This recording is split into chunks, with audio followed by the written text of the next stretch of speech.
Well, welcome to another edition of Legends of News, the podcast that, of course, gets the inside track on how and why some of the most significant events of the last half a century unfolded from the journalists who were there at the time, who reported on them, probably didn't quite understand the magnitude of what was happening in front of them sometimes. Well, my guest today has one of the most recognizable broadcasting voices in Britain. Calm, mellifluous, authoritative. It's no wonder then that she's been at the heart of news and current affairs for the last 30 years. Dare I say, it's hard to believe, and some. I was privileged for a very short time to share a studio with her as well. We'll have more on that in a bit. But for now, let's welcome Kirsty Young. Hi there, Kirsty. Hello, it is so nice to see you.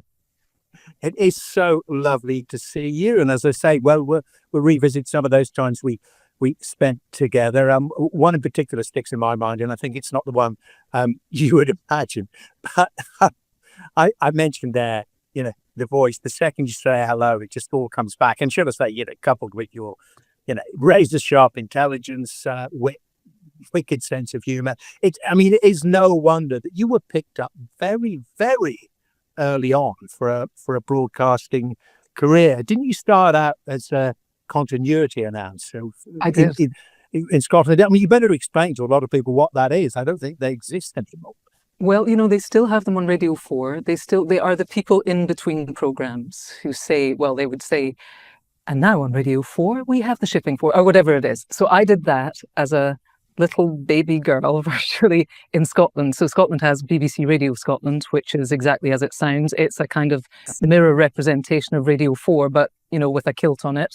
And it was my that was my training ground. I was there for 3.5 remarkable years. I started there when I was just about to turn 22. And I was very, very lucky because I applied for the job only because somebody that I worked in a little independent current affairs set up in Glasgow, and it was about to go down the pan, and I didn't know that. And somebody that I worked with said, you should apply for this job at the BBC. And I said, well, I can't do that. And he said, why not? And I said, well, it's the BBC. And I just thought, you've got to be a proper grown-up person to work at the BBC. But luckily, I did apply and I did get the job. So yes, I was working as a continuity announcer. And I think one of the most important parts of that job was it got my on-air miles up. So everything's live. Everything you do is live. And before my first news bulletin, because you read the news as well as do all the continuity and you self-operate a desk. So I threw up before I read my first news bulletin live on air. I was so nervous. The whole thing was like going down a very steep, snowy hill, having never skied before. But you learn. You either learn or you stop doing it. So that was my introduction when I was really quite young. And again, I was very lucky because the continuity department, the average age was probably about 15 years older than me. So I think one of the reasons I got the job was they wanted a younger voice, and they trained me. They trained me in how to speak on air live without sounding like somebody's playing pizzicato on your voice box. Without doing that, I probably did sound like I think the first time. But anyway, it was a brilliant training, and it was 3.5 years of working with great people. And then that's how I edged into working in news. I went from. But as you say, that's a really good way of getting those broadcasting flying hours in. And you mentioned the shipping forecast. Can you read? What a privilege. I didn't get to do the Did you get to do it? No. Oh, God, I got to do the fish reports, which was the Scottish equivalent. I got to say, Coley is £1.22 to £1.32 a pound. So I got to do that, but that was our Scottish. That was because obviously there's a big fishing industry. Well, there was then in Scotland. So our equivalent, but for the shipping forecast, you have to go to Radio 4. There is only one shipping forecast, and I've never read it, unfortunately. It's an ambition we'll both have to hold. I'm still working on my Northern series and Southern series. Yeah. You didn't get straight into news though, did you? Or you did, because then you also did. You did some. Well, which I'm going to mention in a moment or two. You did some programs in Scotland. The one I'm getting to in a moment.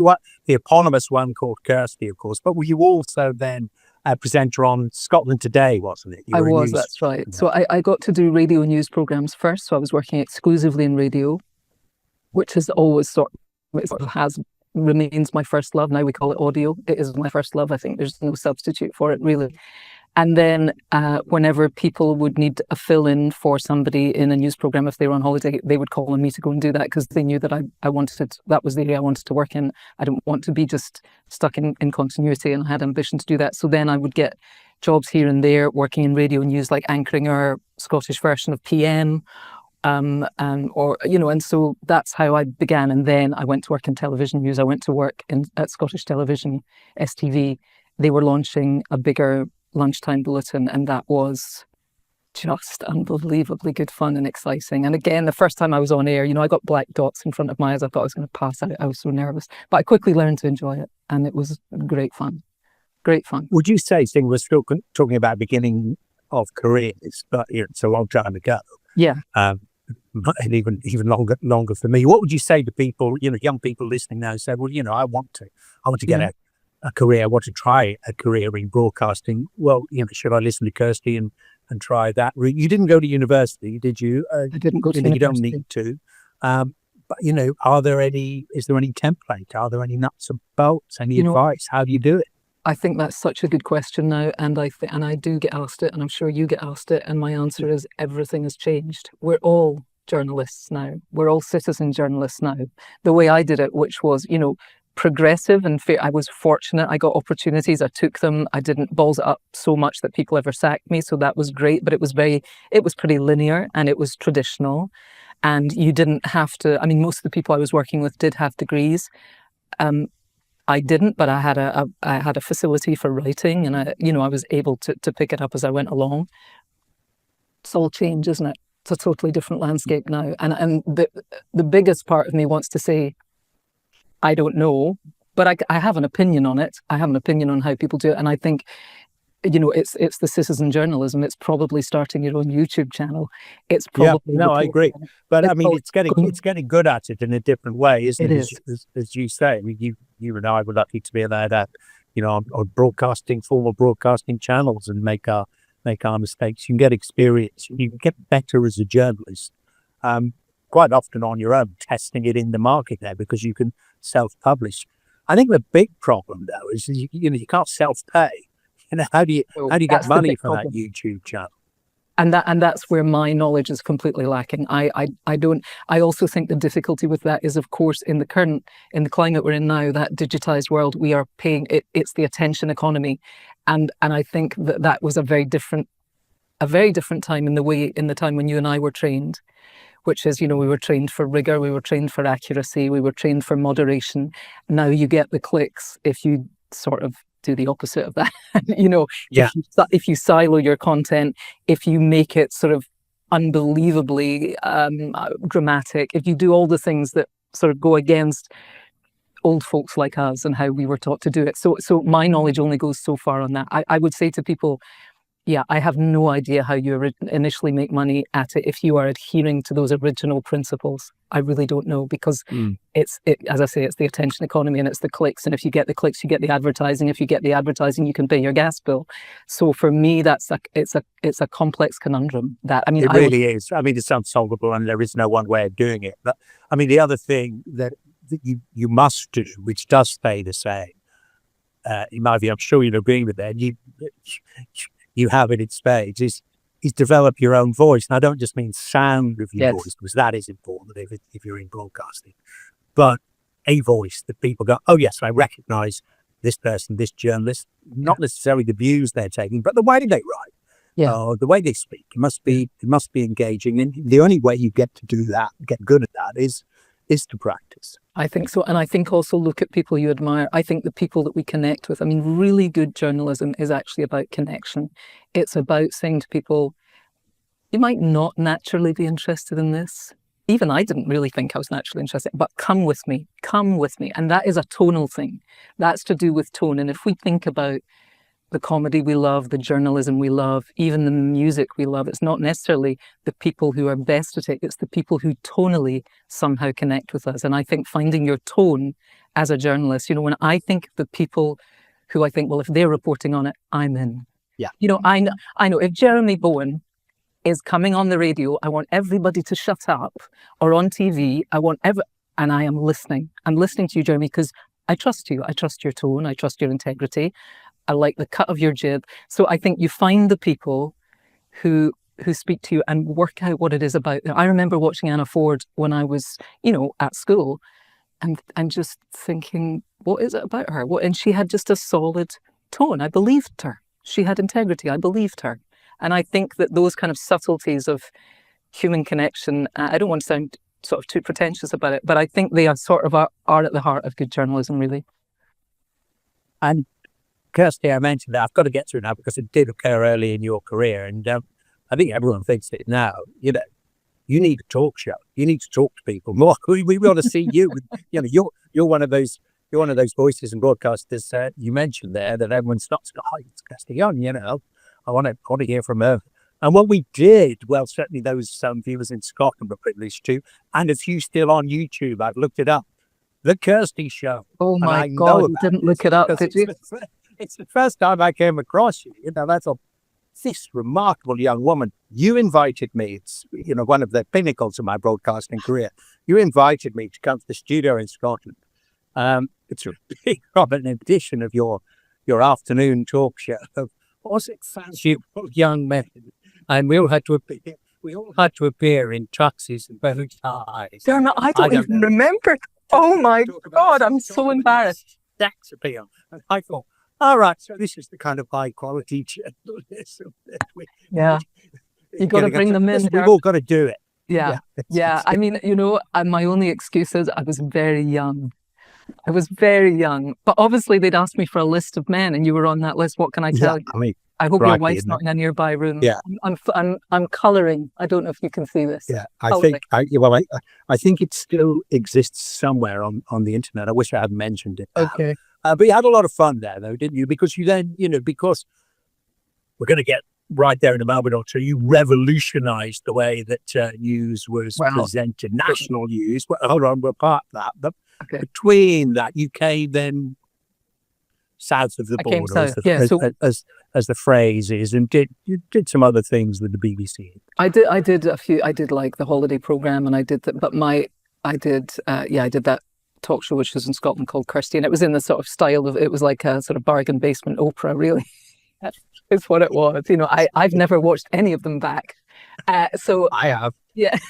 So I just always felt, when I was in a newsroom, like when I worked at Scottish Television in the newsroom, it was the first time in my life, I don't know if you had this experience, that I found my tribe. I didn't find my tribe in school. I didn't go to university, so I didn't have a tribe there. And I walked into a newsroom and I thought, people like me.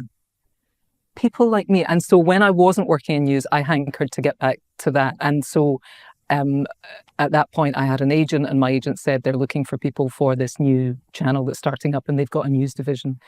And they were looking for people for all sorts of programs. And I said, it's the news thing that I'd love to do. So I wanted to get back into news. The other stuff it did pay the bills and it was fine, but it wasn't really for me. It was fine. But news, I knew I'd had the bug by then. And I never really felt more comfortable anywhere than I felt in a TV news studio at that point. I don't know. I was like a fish in water. I loved it. I loved the whole vibe, and I liked the people. And it was something new every day. And once it was done, it was done. You didn't need to go back and look at it. That's like, it's done. Let's think about tomorrow. That suited my temperament. So yeah, You sound as if you're a bit like me. You really don't like watching it back. Never. When you see these TV dramas about newsrooms, you always see the anchors and their producers sitting around in a big studio, don't you? After the broadcast, watching it, you think, well, I've never done that. It's water under the bridge. Totally. And if other people who are higher up the food chain than me ever wanted to do that, then that's fine, and come back to me with advice. But I am not watching myself, because I would. No, I just don't. It's not. I occasionally would listen to myself, especially in the years that I was doing Desert Island Discs. If it had been a particularly interesting record, and I wanted to see how it edited, because I didn't do the edits. Sometimes I would listen, but even that makes my palms sweaty. It's not my favourite. No. Well, let's talk about that revolution in British television news, and the revolution when you joined and launched 5 News, the launch of a new channel, 1997. And I suppose, if you cut it back, I mean, the revolution in terms of the news was that you proved news readers had legs. Wasn't that an amazing thing? I mean, Imagine could you that. believe I it? mean, You could stand up. I know. And now, of course, 'cause so everybody thought, well, this is a little pipsqueak channel, looks a bit cheap and nasty, and their news is probably bound to be hilarious and crap. So we had the expectation was very low. But what they didn't know was the show was being run by a very smart man called Chris Shaw, who had a lot of news experience, who was a very senior News at 10, ITN yeah. News at 10 executive who had been there on the front line, and he was the brains behind it, and he has got a big brain, and he knew what he was doing, and he did something. News was at that point, and it's difficult, in the era we're in now, it's difficult to remember this, but that was, as you say, 1997. We launched into a general election campaign. It was a great time to launch. Our launch was slightly delayed, but news then was so conservative. So conservative. It was the occasional woman, but mostly men, sitting behind a desk with a blue screen behind them in a dark suit. So just to even come out from behind the desk seemed like a revolution. I mean, it was nothing. It was nothing. It was a tiny little statement of intent. It was a more undone way of doing it. The principles were still, the editorial principles were still the same, but just that tiny little thing had everybody getting their knickers in a pickle. And it was a tiny thing. But launch of not just a new program, and there was that, and it was. I mean, you really did make it your own. You really did make it different. What were the nerves like then? How sweaty were the parts? Well, we had done quite a lot of practicing because we were late to launch. So we'd been in the studio a lot. It kind of felt like home. We had Tony Blair, was not yet Prime Minister. As I say, we launched into a campaign and we had him on the very first program. We wanted to do it live. Alistair Campbell said, no, it's got to be a pre-record. So we did record it that afternoon. So the sort of main centerpiece of our first program, that little chunk of it was pre-recorded, which probably worked in my favor. By then, I wasn't that nervous. I did have I had a lot of on-air miles under my belt. And the thing that always, when it came to, I don't know what you were like, but when it came to moments in my tiny working life where I was sort of stepping into the abyss, the thing that always comforted me was I thought, if I had trust in my editor, if I thought, well, they're really smart, and they wouldn't ask me to do it if they didn't think I could do it. So at least they think I could do it, even if I'm not sure. So I had a lot of experience by then of doing live stuff. So I was less nervous, and I had a lot of faith in the people who were producing it. So by that point, I think I had a wee bit of professional confidence that helped to kind of quell the nerves. And I was really enjoying it. I mean, I was working with great editors and great reporters. It was, it was by the seat of our pants stuff, but I have that sickness that I think everybody who works in live news has, where, the worse it gets, the more I enjoy it.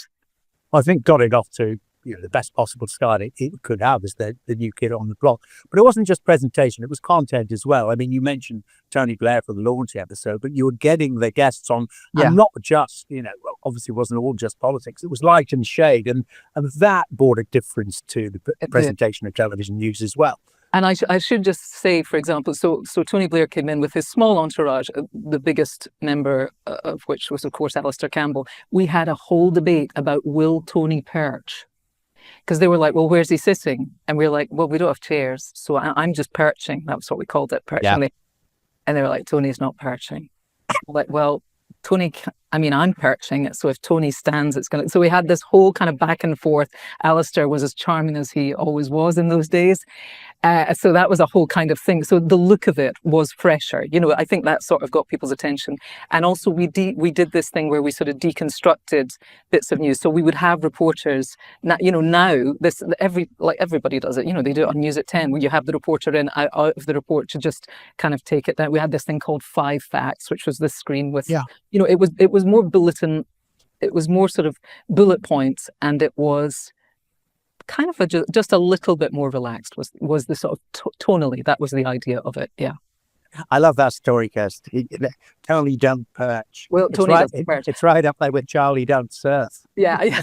Tony don't perch. Well, Tony did perch. And he was, we all know, Tony was very, I'm talking like I know him, Prime Minister Blair was very, he was good at that stuff. So he was fine with it. But I remember Alistair Campbell standing, those big old-fashioned cameras had the big hoods that the auto cue was hidden in.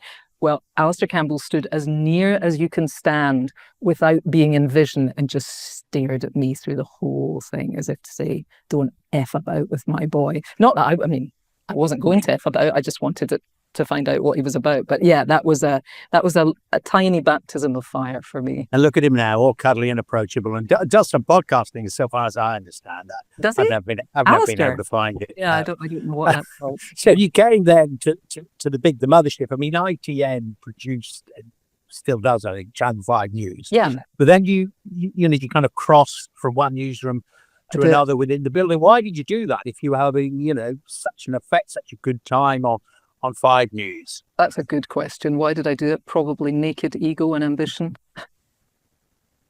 I don't know. I mean, it was like going to play with the big boys. They put you with me. We doubled up. Yeah, it was going to play with the big boys. That's what it was. It was like being, that's why I did it. I mean, and it didn't. Apart from there was a part of it which was a sort of big personal, professional sort of moment for me, and I did work with lovely people, obviously.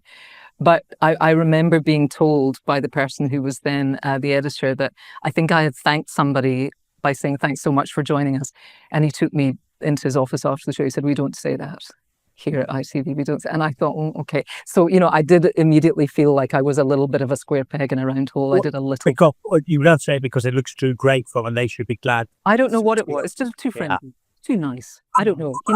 He didn't deign to give me an explanation as to why I should thank a guest. But from the beginning, I sort of thought a little bit. I felt like I was wearing somebody else's shoes. Yeah.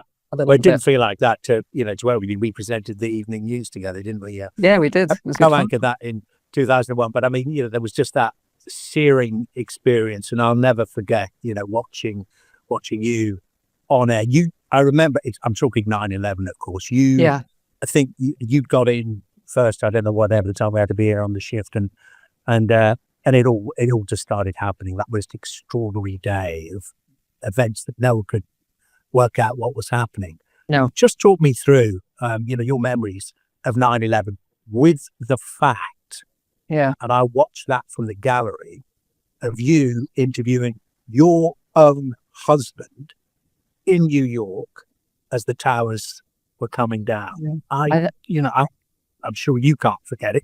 No, even also, but I mean, it was just, the most extraordinary event, but the most extraordinary broadcasting event as well, and handled with, the actual epitome of aplomb by your good self. That's very kind of you. I was driving into work because I was there was that mid-afternoon bulletin that none of us ever wanted to read because it was kind of slap bang in the middle of the afternoon when you're sort of getting your program together. So I was due to do it that day. So I was coming in just a little bit earlier.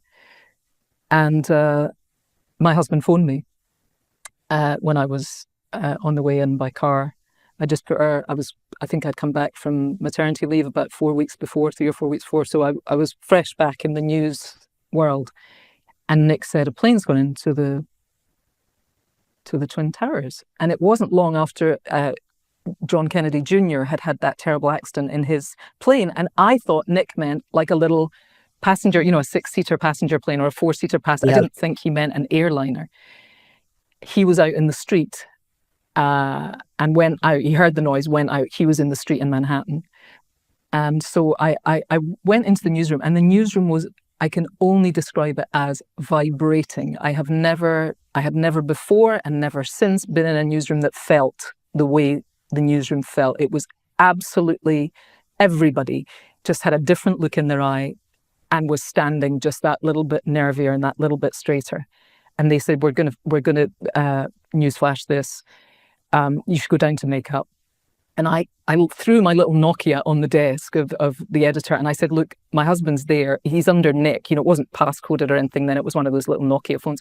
I said, he's under Nick. I said, he's with a guy who saw it, because he'd gone out and a road sweeper had just told him what he'd seen. So by the time I went downstairs, went in, they said, you don't really have time for makeup. So I went in kind of looking like I bloody had been dragged through a hedge backwards, got on to thing, was putting my earpiece in, had 30 seconds of script.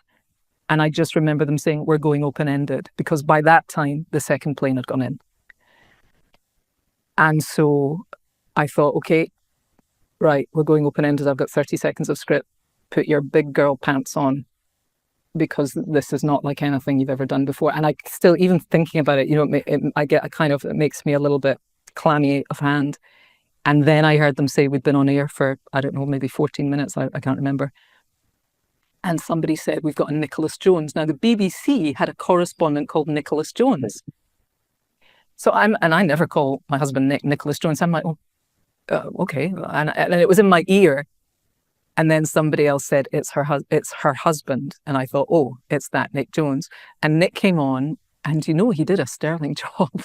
He really did a very, very good first person testimony, given that he just watched something so mind-boggling, which now, of course, is ingrained as part of our culture. But on that day, if you're old enough to remember that day, the sense of profound shock in your very marrow that something like that could have happened was something that we all sort of united us all. So Nick did a really good job. And then I thought, as I was talking to him, I thought, well, I need to do the thing that we're always taught to do, which is to be full and frank. And so just as a little addendum at the end of speaking to Nick, I'd spoken to him for maybe 4 or 5 minutes, and he'd given a very good description of what he had seen and what the man with him had seen.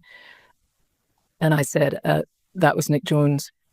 I think this is what I said. He's in New York on business, and the reason I know that is because he's my husband. Because I thought that I can't put that in the interview. It's not the important bit, but I have to declare it as an interest. You know that thing where you're like, you've got to declare that as an interest. So I think I said that right at the end, but it was a very, very strange sensation because I was very afraid for him as well, because nobody knew. That was a day when we actually thought, do they just blow up the world?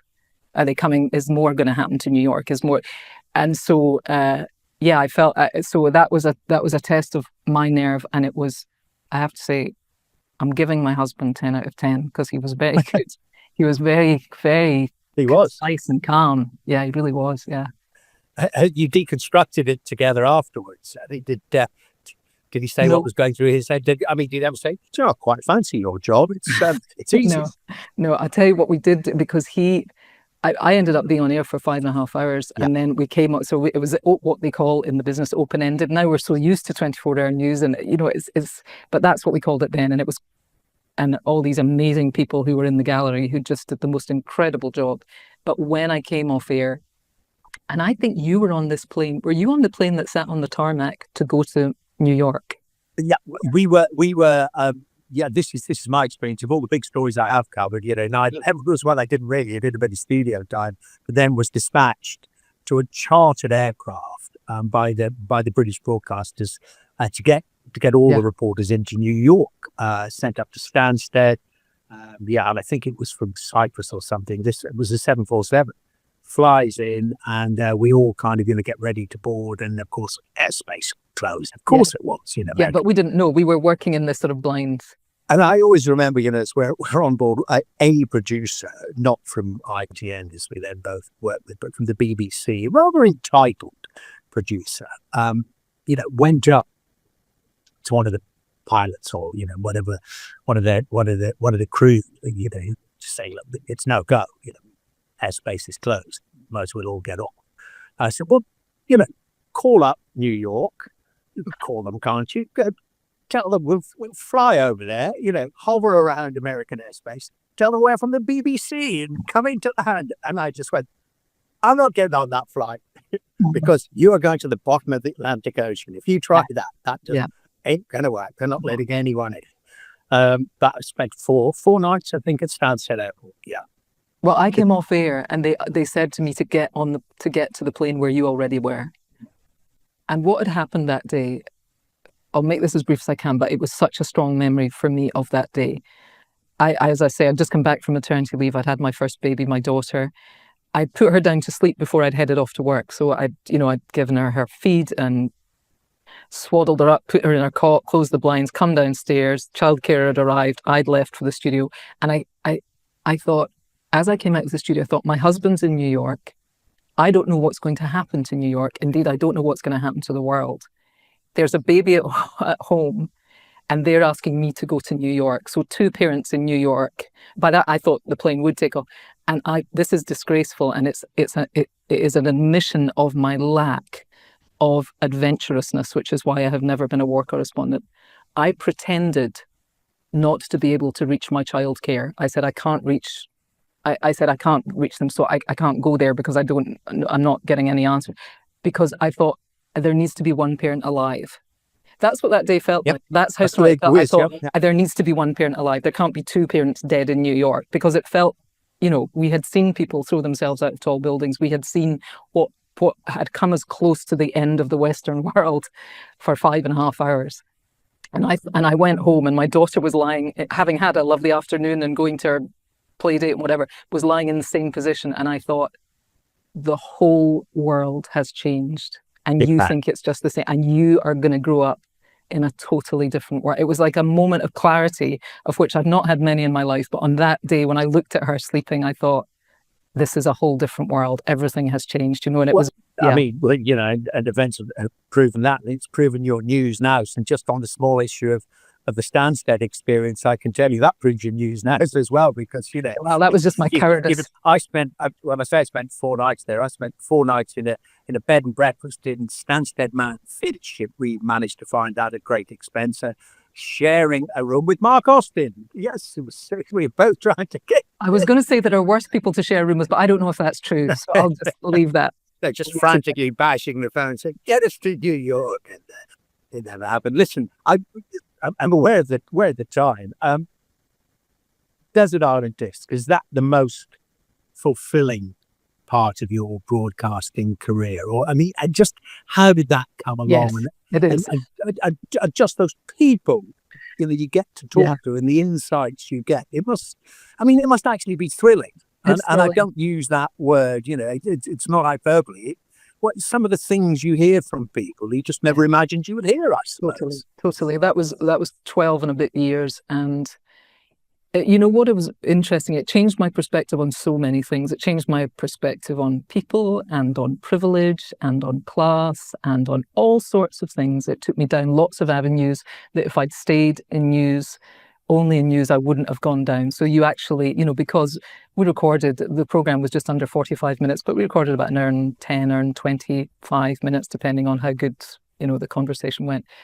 But just to go down very specific avenues of research on areas that I would never naturally have been interested in. It was definitely my education, and it was my education, not just sort of in a sort of general sense, but also in people, because the wonderful, that program is so old, that format is so old, was invented during the war by Roy Plumley, and the brilliance of it is its capacity to just wrap itself around whatever the person is.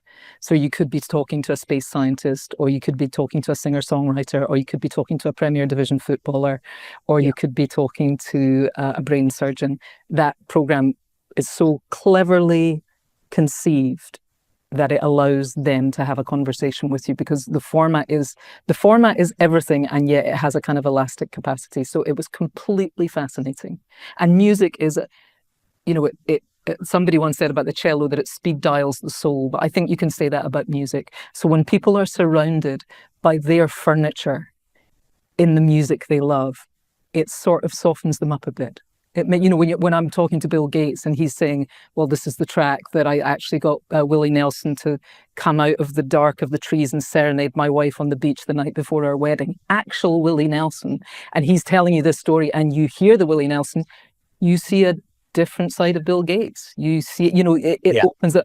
The same thing would go for Tom Hanks. Tom Hanks was listening to a piece of film music that he had listened to as, I think, an 11-year-old in his bedroom. And his eyes just filled with tears, because there he was back being that 11-year-old in his bedroom. So the music is a wonderful, as an interviewer, it gets you to places that however good you either think you are or you might be, you wouldn't get there without the music. So it's a wonderful gift as an interviewer. It's a wonderful gift of a format. So I was you can tell I liked it, didn't you? Just a bit. I was very fortunate. Well, let me ask you that question about the authenticity, because when as a listener, when you hear that moment when something really, really does mean something hugely significant to one of your guests, you think, But even then, as a listener, you kind of sometimes smell a rat, and quite often with the politicians, as an interviewer, that, listen, you don't like this band. You just, somebody Totally. said, listen, the public will like the fact that you like the tremor, whatever it is. Yeah. I'd almost be tempted to say, right, okay, sing the words then if you like it so much. Well, it's interesting you say that, because Sue Lawley did that with David Cameron. He chose Ernie, the fastest milkman in the West. Sue Lawley was my incredible predecessor, and it was difficult to take over from her because she was so superb at it. And he was doing the kind of, Ernie, he was doing the, I'm a nice guy, Dave, call me Dave. Man of the people. Yeah, and she said, with her steely gaze, I'm sure, oh, it's your favourite, is it? And he said, yes, it is. In fact, yes, I loved it as a little boy. And she said, well, sing us a bit then. And it was a brilliant piece of journalism. And he did know all the words, and he could. But that is, I think the way that politicians tried to use that program, either successfully or not, there is a way to sort of kind of sniff them out. I'm not saying she did a good job there on that. How did it feel when the tables were turned on you and you were on it yourself? I mean, were you kind of thinking totally peculiar and odd? And how did you choose the songs? I had probably about 14 lists running at once. And if you told me today what my list was, I would say, why the hell did I choose those? It's impossible. And in the end, it's impossible it's really not about choosing your 8 favorite discs. It's about choosing 8 discs that illustrate points in your life that are important. I think I chose a couple just for the sheer love of the music of them, but it's impossible. I think I remember recording with Judi Dench, and we just were finishing the recording, and she looked at me and she said, those were awful, weren't they? She hated nearly all her choices. But, it depends the moment you're choosing them in, really. It's a slice of that person's life at the moment. Yeah. We should get that in. I know this is the obvious question, but people want to hear it.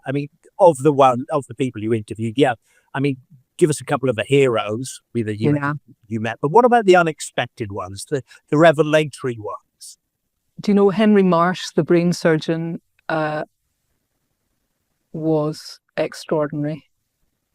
This is interesting, actually. They're medical people. I think there was David Knott, the surgeon, who was absolutely he was unbelievable. And one of the great gifts to me, apart from his extraordinary life story, he worked in war zones. He donated 3 months of every year. He left the NHS, took a sabbatical, and would go for 3 months of every year to whichever war zone was the worst in the world. And he was unencumbered by family. He wasn't married, didn't have children. And every time he went, he's pretty much made peace with the fact that he wouldn't come back, such were the conditions. He would operate as close to the front line as he was allowed by the military. He trained himself in 3 separate surgical disciplines, specifically in order that he could operate on as many people as possible. That's extremely rare, obviously, for a surgeon to do. And he described saving the life of a warlord who was brought in, who he knew the identity of, but he said everybody deserves the right to life. He described staying with a little girl who was on the table and was as close to dying as you get. She did live, actually, and everybody else in this temporary, it was essentially a tent, which was their surgical unit, and he's operating, and they start to sort of shrapnel starts to land, and they all say, we've got to go, and they all did go. And he stayed with her because he believed she was going to die, and he thought, well, she can't die alone. So the stories were a phenomenal display of the very selflessness of some human beings, that rare thing that some very few people occupy. And also, he had almost never been interviewed. I think I had heard him once on PM, which was why I wanted to book him. But he didn't have the stories that he told. He wasn't the after dinner speaker. He hadn't written the book. And so to interview him, it was a very fresh, real experience. I'm sure you've had it, where you think, this is not a practiced thing. This person is telling me about their life, and his life was more extraordinary than most. He told this incredible story of being invited to the palace to a lunch, and he said, I thought it was going to be like 120 people. He went to Buckingham Palace. It was a lunch with the late Queen and Prince Philip and 4 other people. There were literally like 6 or 7 people at the lunch, and he had PTSD, and he shouldn't have gone. But he thought, well, nobody's ever going to invite me to Buckingham Palace again. So he got there. It was a tiny lunch, and the Queen was talking to him. He was on the Queen's right hand side, And he just told this story about talking to the Queen, and he told it so beautifully. And the Queen said to him, she was trying to make conversation. He couldn't really make conversation because he wasn't well. And she said, "May I help you?" And he said, he sort of just nodded. And she motioned to him, and the butler brought over this silver thing, and he thought, what the hell is going on here? And it was a tub of dog biscuits. And she motioned to him, and they got under the table with the corgis, and she got a biscuit out and broke it and gave him one half. And they just sat with the dogs, and they patted the dogs. And he thought, right, I'm under a table with the Queen, and he sort of relaxed, and he was able to kind of enjoy the rest of it. So he told me this story, and I was like, you know what, I mean, the journalism thing kicks in. You're like, that's a story. That is a story. So he was a brilliant, you know, David was an amazing combination of lots of things, and probably that is an absolute standout. So I would say Henry Marsh was amazing, David, and Sir David Attenborough, because we kind of, it's the boss, isn't it? It's the greatest communicator of our time. And I was very nervous, and he was so delightful. And we've maintained a sort of fairly long distance friendship since, and that means a lot to me. That was because I didn't make friends with the people I interview them, they go on, they've got the rest of their day. But with him, we've done a few things since, and that's very special to me. Yeah. So those people, but there are loads of them. I mean, it was. I know, sadly, yeah, as I say, just I mean, fantastic there. But I mean, that interaction with Her Majesty, the late Queen, you must have met her a few times. I mean, even in formal events, they used to have broadcasters along things, didn't they? Yeah. Every now and again for receptions at the palace. And you and I also share something in our broadcasting careers. We both, you know, reported on the funeral of Her Majesty in 2022.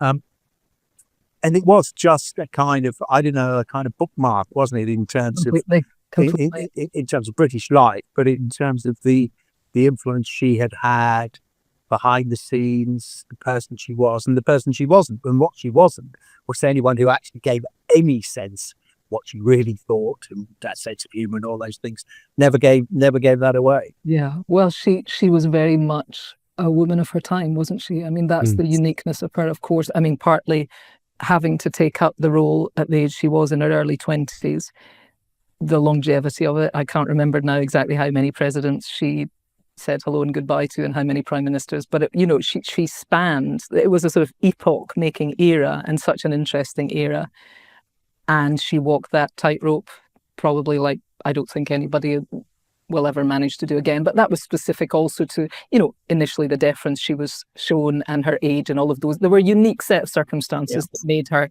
that towering person. But I remember, speaking of the news coverage, I remember that day walking up through Windsor. We had a wonderful purpose-built studio that was right outside St George's Chapel. So I was doing the back end of the coverage. I was doing everything as it came out of London and to the final service in Windsor with David Dimbleby, who was doing the commentary. So I was going up to the Envision studio, and I counted the amount of news crews that were there, because I'd events and some royal events before that were big, but nothing really would. And every single major newspaper in the world on the front page that day was the funeral. It was a news event unlike any other, and I counted. Now I'm talking about proper little, those little mobile studios where there are proper little lights and there are 2 cameras. I'm not talking about just somebody coming. I counted over 80 of those. I can't think of another event where, and we all know news budgets are squeezed, where they would have sent, 80 proper little set-up studios, and that was just on the walk up there. The sense of the weight of a world event. And I did think, my God, I get to be absolutely on the front line watching this. It was a remarkable thing to be part of. It was. I mean, that really is one of the privileges of the job, isn't it? I was in one of those little porter cabins somewhere. So you would have been like to actually witness the cortege, the parade as it came down the hill towards the chapel. Do you remember the pipe band? The pipe across the brow of the hill, and that's when I went, I'm afraid, in a sort of rather cliched way, being an expat Scot. That was when I thought, thank God I'm out of vision here, because the pipe band crested the hill, and it was a moment of sheer theatre, which is, I mean, royal events, whatever your opinions are on the royal family, the sheer, I'm afraid I'm going to use the word majesty of the event was absolutely overwhelming. Really was. It was an extraordinary spectacle. How much responsibility then, given that, they placed it in its historical perspective, how much responsibility did you feel in terms of getting it right? And let's not overlook the broadcasting side of this, because those of us that have been around the broadcasting block, so to speak, we rehearse for these events, don't we? At least every year for, a royal death. And the royals cooperate. Of course. They have got their wishes for the funeral and things like that. They're called after different London bridges. I mean, the first one I rehearsed was for the Queen Mother, way back. Me too. I remember that. 90s. Yeah. And it is a bit of musical chairs, quite simply. If the event falls into your lap, having put in all those years of effort, sometimes you don't get to do the gig. And that sounds good, but of course, it's not a gig. But as broadcasters, it is what you want to do. But when you get there, you think, oh my goodness, but you better not mess this up. Totally feel that. I mean, it is interesting for me at that point. The way the BBC covered it was not, the BBC had news coverage of it, but I was not doing the news coverage of it. I was doing the event coverage of it. And that's, in a way, that is a very different gig, really, because the news reporting of it tonally is different. The rigor you apply to it is different. And the event coverage it's something just tonally slightly different from news coverage. And I don't think I was genuinely felt the weight of responsibility of that, because one is aware of what she meant as a figure to so many people. It's a state funeral. It's not like doing an open-ended news thing that normally you can say, oh, we're not going there, but never mind, but you can have a smile on your face. You can't do that. This is something with an absolute kind of solemnity and rigor to it. And if things go, this is not a very sort of state occasion phrase, tits up, but they very often do. You have to be the proverbial swan with underneath it's doing that, but everything looks fine. So a lot of it is actually technical.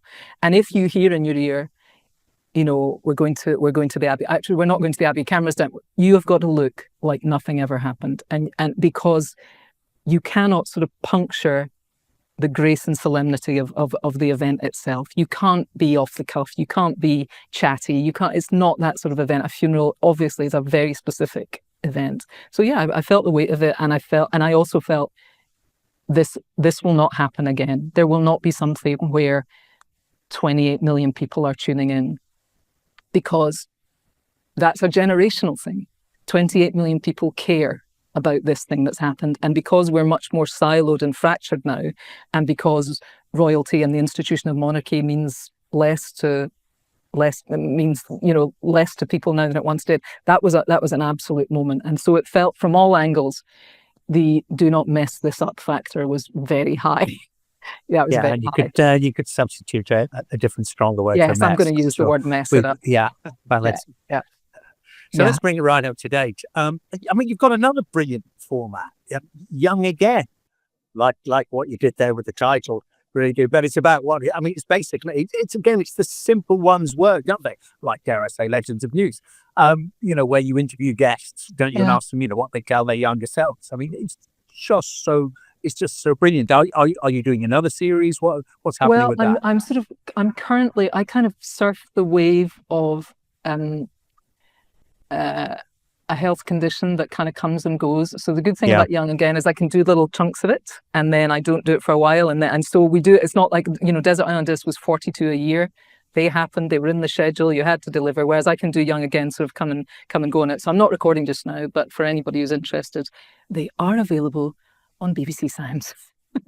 I'm sure the ones that I have recorded. Wherever you get them. I mean, dare I delve about the health, Kirsty? I don't want to. I've got my own issues. Yeah. Don't want to talk about. I mean, was it the main reason you left Desert Island? It was the reason I left Desert. Just how are you? How are you coping with it? I'm doing fine. I've got a brilliant rheumatologist. I'm on nice, strong drugs. I do all the things that work, and I just take good care of myself. Loads of people. I don't need to. That's not something I need to say to you. Everybody is navigating their various situations, and I'm doing okay. Thank you for asking. I hope you are too. Yeah, I certainly am. Listen, I've got to say you're looking fantastic on it, and may I say, all I say after this chat we've had is bring back the Kirsty show, put it in prime time. I'll get you on in a tux. We need more Kirsty Young on TV. Listen, great chatting with you, Kirsty. Thanks ever so much. So nice to talk to you.